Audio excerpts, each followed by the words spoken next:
আগামী 11ই জুন বুধবার স্নান পূর্ণিমা, ভগবান জগন্নাথ দেবের স্নান যাত্রা। একে দেবস্নানও বলা হয়। আপনারা ইচ্ছে করলে এদিনকে তান্ত্রিক স্নান ঘরে করতে পারেন, আপনার নিজের বাথরুমেই করতে পারেন। এই তান্ত্রিক স্নান করলে আপনার গ্রহ দোষ খণ্ডন হবে, গৃহে শান্তি আসবে, অবাধ্য সন্তানেরা আপনার বশ্যতা স্বীকার করবে এবং দাম্পত্যের মধ্যে বা প্রেমিক প্রেমিকার মধ্যে যদি কোনো দূরত্ব থাকে সেই দূরত্ব ঘুচে যাবে।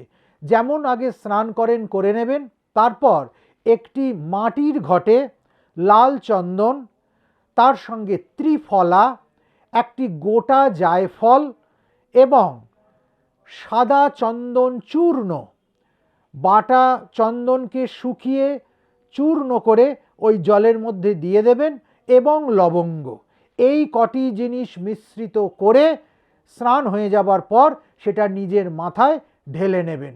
এই তান্ত্রিক স্নান করলে আপনার সর্ববিধ বাধা দূরীভূত হয়ে যাবে, গৃহে শান্তি বিরাজ করবে এবং স্নান পূর্ণিমার সকালের এই স্নান আপনার ভবিষ্যৎ জীবনকে অনেক সুগম করবে। যারা আরও অতিরিক্ত জানতে চাইছেন তাদের জন্য নিচে লিঙ্কে নম্বর দেওয়া রইল। আশ্রমের সঙ্গে এই নাম্বারে যোগাযোগ করে সরাসরি এসে কিংবা ফোনের মারফতে আপনার আরও কিছু জিজ্ঞাসা থাকলে জিজ্ঞাসা করতে পারেন।